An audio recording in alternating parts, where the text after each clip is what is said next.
Yo guys, what's going on? I'm Tim for The Real Sports Talk. You can hit me up on Twitter at CashKelly_TRST.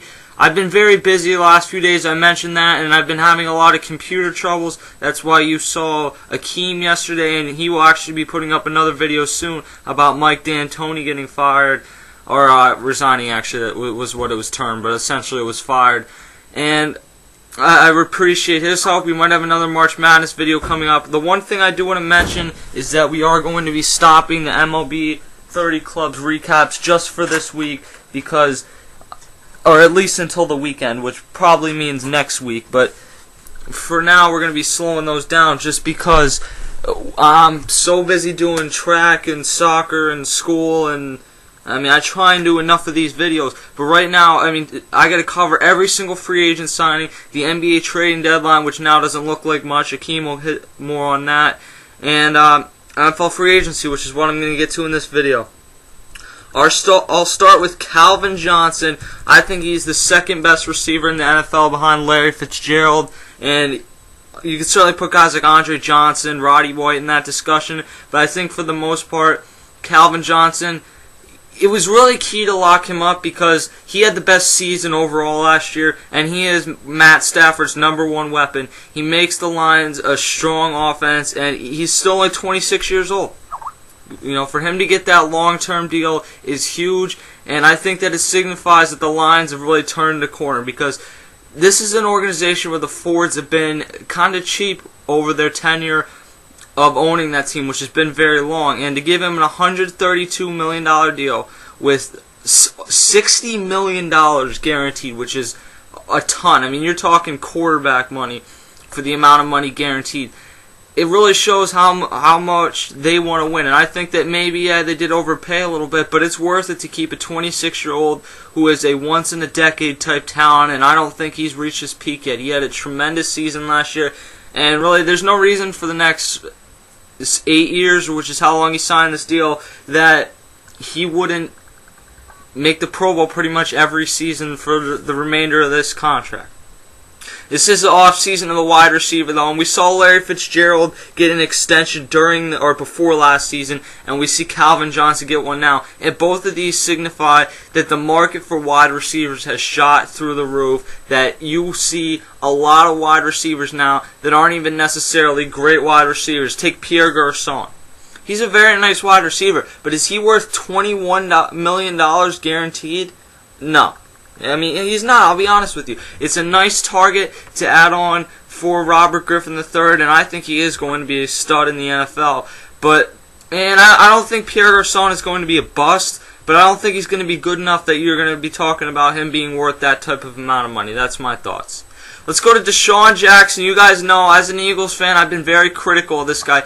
Here's what my take has always been coming into last season on DeSean Jackson. I formulated this over the first 4 seasons of him being here. I love the guy. I love the big plays. But some of the things I've noticed is that he can't go over the middle. Yeah, he stretches the field. I'm not taking that away. But he can't go over the middle.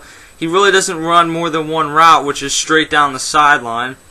And in a lot of these bigger games, he has disappeared. And I was one of the people coming into last season who said, give him the extension.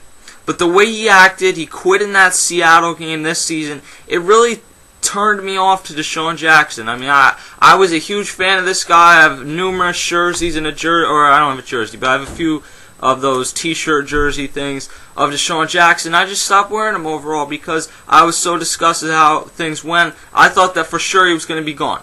If he wasn't gone, he was going to be traded or be here for 1 year on the franchise tag, and then the Eagles would reassess next year. I never expected this, though. To give him a 5-year deal. I would have been fine with this last year. And I'm not when you really get down to it, it's not necessarily a bad deal. But the problem is that it doesn't make sense why they gave it now. If you were going to do this, why couldn't you have just done it last year, gotten the deal done, and then he would have played last year? And then you wouldn't have maybe had nearly the amount of problems. The Eagles could have made the playoffs if DeSean Jackson's head was on straight. I think that they probably would have. Hopefully he gets back to his head being on straight. He gets $51 million, but I believe only like $15 million of that is guaranteed. So it's actually not a bad deal. The problem is when we look at this amount of guaranteed money, DeSean Jackson is going to get every cent of that contract because he's only 25, and he is never going to drop to a low enough level that the Eagles would just straight up cut him. So he's going to get $51 million, which is quite a bit of money for 5 years. I've actually heard that the deal is worth only 47, but the bottom line is the deal's worth about $50 million, so that's $10 million a year. I'm sorry, I'm a fan of this guy. I'm going to get back on his bandwagon. Hopefully we see a return. But for a guy, the guys that you talk about paying this much money for are the guys that make 100 catches. DeSean Jackson has like 60 catches. The guys who have 1,300 or 400 or 500 yards. DeSean Jackson gets over about 1,000 every year. The guys that have 7 or 8 catches in a game, on their best games, they have 5 or 6 in most games. DeSean Jackson, for the most part, is going to give you 2 or 3 really huge plays, and then maybe he'll give you a fourth. But very rarely are you going to see a drive where DeSean Jackson catches a 10-yard pass 2 or 3 times in the drive. And I just noticed against some of these bigger teams, if you go through all the playoff games DeSean Jackson has played here, and a lot of the late regular season games, if you exclude the Miracle and the Meadowlands, which, by the way, he did not have a good game in prior to that, he really has not played well in the big games. I mean, I'm not trying to think of reasons why this is a bad deal, but overall, with all the people out there, I would have been much more comfortable with giving this money to a guy like Vincent Jackson. A guy like, Marquise Colston even. And I don't know if Marquise Colston's a product of playing with Drew Brees. By the way, he also got an extension. But let me get to a few other deals. Laurent Robinson, who was with the Cowboys last year, will sign a 4-year deal or 5-year deal actually, worth $32.5 million with the Jacksonville Jaguars. And this is why they're the Jaguars. I always get feedback that I don't say this right. The bottom line, I don't like this contract. He had a nice season last year, but it wasn't like by accident that this team cut him and brought him back. I mean, he had 858 yards. He was the number 3 receiver on the team last year. If you make him your number 1 receiver, I just really don't think that he's going to produce at the type of level that he did last season, and I think that this is another bad contract that the Jaguars are giving out. And overall, it doesn't make a ton of sense to me why you give this type of money to him when he was a number 3 receiver, didn't catch 1,000 yards last year. Doesn't make a ton of sense, and the Jaguars might have just given out another bad contract there. He gets $14 million guaranteed, and I've seen a lot of people point out that he only got $1 less mil guaranteed than DeSean Jackson did. People have had a problem with that. We'll look at the Cowboys now. The Cowboys signed Kyle Orton to a 3-year deal. Obviously, he's bounced around the league, and I guess he's just kind of settled on being a backup quarterback, or maybe he thinks that maybe the Tony Romo era, that if they don't win one in the next year or two, the way the Eagles moved on from Donovan McNabb, maybe the Cowboys would move on from Tony Romo. I don't see that scenario happening, at least not for Kyle Orton. And I've been a fan of this guy. I think he's a very underrated quarterback. I think he was better than Tim Tebow. I'll straight up say that. Maybe he didn't work better with that team, but I think he's a better overall quarterback, and I've seen him have some nice seasons. It's a great deal for the Cowboys. Why he signed for 3 years, I don't know. Maybe he just wants stability, and being a backup for the remainder of his career, essentially, would be okay with him.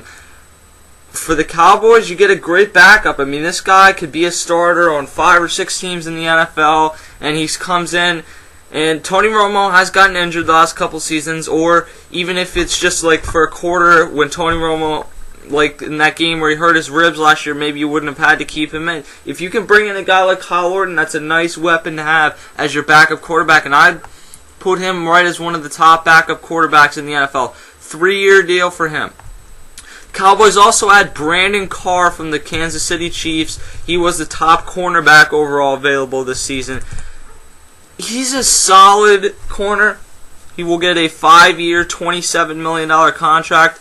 And that secondary does not look too bad now with Orlando Scandrick and Mike Jenkins after Terrence Newman, after a great career with the Cowboys, got released. He kind of fell off the map the last few years. It's a nice deal, but I think that, I don't even know if it's too much money.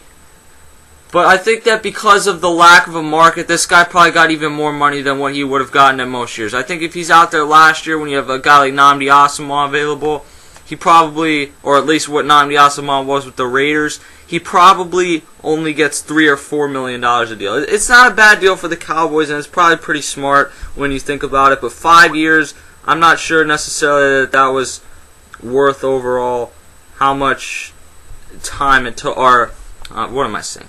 I'm doing a bunch of things while I'm making this video. I don't think that he was worth that many years. That's basically what I'm getting at. The Chiefs, Brandon Carr's former team, have added Peyton Hillis. It will be a 1-year, $3 million deal. He was on the cover of Madden last year, and still 90% of average football fans could not tell you who Peyton Hillis is. I think that Peyton Hillis is a nice running back. I cannot even fathom how he ever got on the cover of Madden. I still thought it should have been Aaron Rodgers. But it's a nice pickup for the Chiefs. They lost Jamal Charles to an ACL tear, and they had some decent backups. Thomas Jones, though, wasn't really what he used to be, and Dexter McCluster's alright, but he doesn't bring a whole lot to the table. Having this as a 1-2 punch could really help out the Chiefs next year. What they're doing at quarterback, I'm not exactly sure about right now. Matt Castle will be coming back. I wasn't sure if they were going to keep Kyle Orton and maybe try and go with that, but they have decided to go back to Matt Castle. This is going to probably end up being a run-first team. The offense overall does not look terrible. They re-signed Dwayne Bowe, which was a nice job, and they also were able to, hopefully they're going to be able to, get Matt Castle back healthy, and even bigger, get back Jamal Charles, who was a top 5 running back 2 seasons ago. He's still very young, and he is electric. This guy is one of the best running backs in the game if he's able to get back to that point, but you never know after an ACL tear how long it's going to take. And having Peyton Hillis there, you talk about ACL tears a lot of times, and a lot of guys will say, yeah, I could come back after a year, but it takes me a little bit more, a few more months than just a year to totally get back to 100%. If you can have Peyton Hillis there, even if it's only for the first half of the season, I know he's going to be there for the whole season, I'm saying, if you can have him there and have him really carry more of a load or even share pretty much straight up the middle the amount of carries with Jamal Charles until Jamal Charles is healthy and he's able to be productive, then it's another nice piece, and you can play this guy at fullback. Overall, it's a nice addition for them, and I like the addition. The Chiefs made a nice move here. The Tampa Bay Buccaneers have gone out and made some big moves. They signed Eric Wright. They signed Carl Nix, who was one of the top offensive linemen available. He's a left guard. They signed him to a 5-year, $47.5 million deal. It's not a terrible deal, but the problem is in free agency, you usually don't like to give that type of money to guards. You like to give it to tackles. But the Bucs have a ton of free cap space, and this is one of the reasons I was not sure about them last year, is they came back with the same young team, even though they had tons of cap space, they decided not to go get anyone, and we see how that worked out for them. They lost the last 8 straight. Raheem Morris got fired. Well, there wasn't quite that problem. There's not going to be that problem next year, I don't think. I think Josh Freeman fell into the sophomore slump, but is going to end up having a nice season next year. Carl Nix will help. This will help LeGarrette Blount. Maybe they can add a second rusher to go with LeGarrette Blount, which would be nice. And they also added DeSean Jackson. Huge move. They guaranteed him a lot of money, though, like $25, $26 million. A lot of money. Overall, though, I think he's going to be a nice pickup for them. 5 years. If he can keep his head straight, 5 years is not necessarily too long. And he is only 29 years old, so he could go till 33 or 34 and probably be alright. And they still have, I think it's Antonio Brown down there. So adding those two together, adding Carl Nix, adding Eric Wright, should actually make the Bucs a potential contender in that division, which is only getting better if you think about it. You have the Saints, and then the Panthers are getting better. The Falcons are still a team that I look at and think that they could make a run in the playoffs. I don't know if they will, because Michael Turner's kind of reaching the end, and Matt Ryan has not really progressed a ton since coming out and having a really nice rookie year. So we will see. Akeem will give you his thoughts on Mike D'Antoni getting fired and rumors that Dwight Howard will actually not opt out of his contract at the end of the season. You can hit me up on Twitter at CashKelly_TRST. When we do get back to the MLB 30 Clubs previews, we will be doing the Toronto Blue Jays next, representing for Drakestown. And hey, I hate to say it, guys. I gotta go.